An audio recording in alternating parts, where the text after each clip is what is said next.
Bismillahirrahmanirrahim. Assalamualaikum warahmatullahi wabarakatuh. Sebenarnya kitab Taurat hakikatnya banyak dipengaruhi oleh cerita yang berlaku sebelum zaman Nabi Musa AS. Kerana terdapat banyak peradaban yang hebat pada zaman sebelum Nabi Musa AS. Antaranya termasuklah peradaban Mesopotamia ketika zaman Nabi Nuh AS, Mesir ketika zaman Nabi Ibrahim alaihissalam, merupakan juga peradaban India. Di sini kita akan cuba membincangkan apakah bahasa suhuf Ibrahim itu, untuk siri yang seterusnya. Begitu juga pada zaman ini, pada zaman Nabi Yaqub alaihissalam pula merupakan zaman permulaan peradaban Cina. Di samping banyak kisah-kisah hebat yang berlaku di lembah Mesopotamia sebelum zaman Nabi Musa alaihissalam. Akibatnya terbentuk peradaban ummah yang menyebarkan tauhid Allah Subhanahu Wa Taala. Namun ajaran dan data yang asli telah rosak. Walaupun masih terdapat maklumat sesudah banjir besar Nabi Nuh AS yang masih wujud dalam bentuk dokumentasi dan tersimpan dengan baik, ini disebabkan pendeta-pendeta Yahudi menyalin semula maklumat-maklumat ini dan kemudian menulisnya semula ke dalam kitab Taurat yang baru. Dan seterusnya kitab Yahudi. Selain pada kitab Taurat, mereka juga ada kitab-kitab Yahudi seperti kitab Talmud dan Mishnah. Sehingga terhasilnya kisah Israiliyat. Dari sudut analisa linguistik, sudah pasti pada peringkat awal perpindahan salinan maklumat dari penceritaannya yang asli dengan menggunakan bahasa kedua adalah tidak tepat. Ini kenyataan. Sekiranya bahasa yang pertama itu ditulis di dalam waktu yang lain, mengambil masa beratus-ratus tahun, maka salinan maklumat asal itu sudah pasti ditokok tambah. Jadi maklumat asli itu sudah tercemar. Hal ini disebabkan oleh perbezaan pahaman dan kepercayaan serta perbezaan masa, perbezaan bahasa dan dialek, serta penterjemahan yang kaku tanpa disusuli kefahaman yang menyeluruh tentang sesuatu isu. Ia merupakan sebab utama penterjemahan terhadap data dan maklumat itu tidak tepat. Ini diakui oleh beberapa pengkaji analisa bahasa.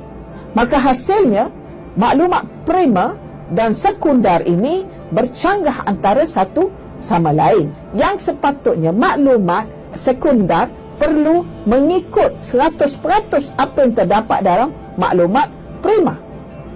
Maknanya terjemahan yang lengkap dan benar serta sahih itu perlu supaya ia mendatangkan sesuatu yang tepat bila dalam membuat sesuatu keputusan.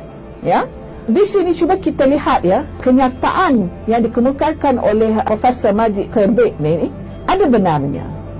Di mana dia mengatakan bahawasanya sekiranya sejarah peradaban purba lampau itu sudah ditulis dalam tulisan Akadi Babylon, dalam bahasa Aramaik dan Assyria, dan tidak dikaji tentang pergerakan penulisan dan simbol bahasa-bahasa itu atau lahjah dialek-dialek itu, maka maklumat tambahan yang terdapat dalam kitab Taurat sudah pasti kita tidak akan ketahui.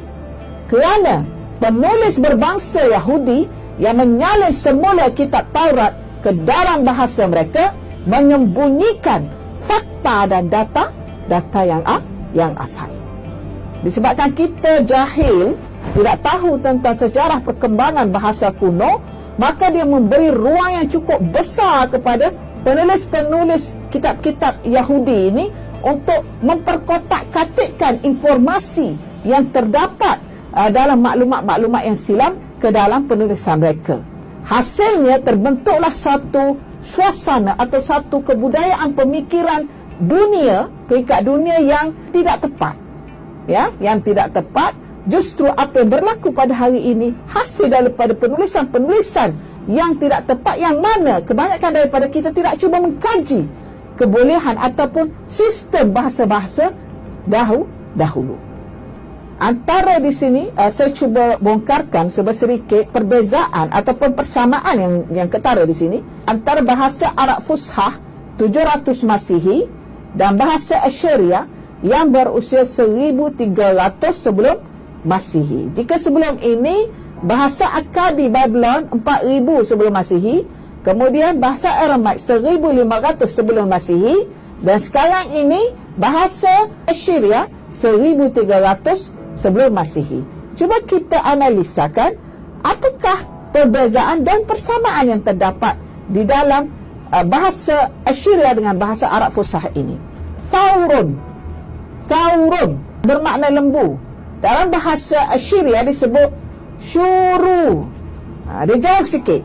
Kalau dalam bahasa Akkadi Babylon dengan bahasa Aramaik tadi dia sebut Sauron dalam bahasa Arab Fushah. Sauron didatangkan alif pada peringkat akhir. Tetapi untuk bahasa Assyrian 1300 sebelum Masihi dia sebut syuru. Sekali lagi dia sebut sa itu adalah shin.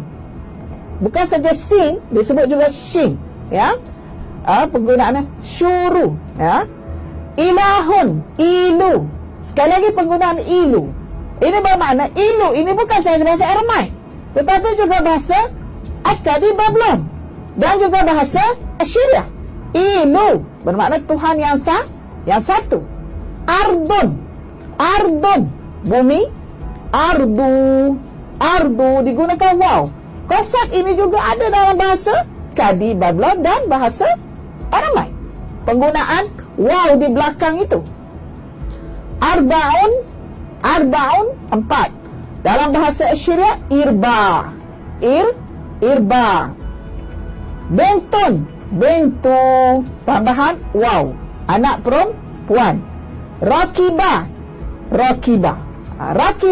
sama. Rakiba menunggang. Akhu dalam bahasa Arab Fushah panggil akhun, tanwin. Tetapi dalam bahasa Assyriah akhu, saudara lelaki. Maksud sama. Zar'un, kalau dalam bahasa Akkadi tadi, dalam bahasa Aramaik tadi dipanggil Zar'un juga. Tetapi dalam bahasa Assyriah dipanggil Zaru, ya, bermaksud menanam. Dia seolah-olah macam fa'il amar. Macam fa'il amar, ya. Di sini dia buang alif yang di awal tu. Samaun, shimu, shimu, langit. Dia menggunakan sin, sekali lagi dia menggunakan shin. Maknanya seolah-olah mereka tidak menyebut pun huruf sin. Huruf sin itu sebutan mereka adalah shin. Syamsu,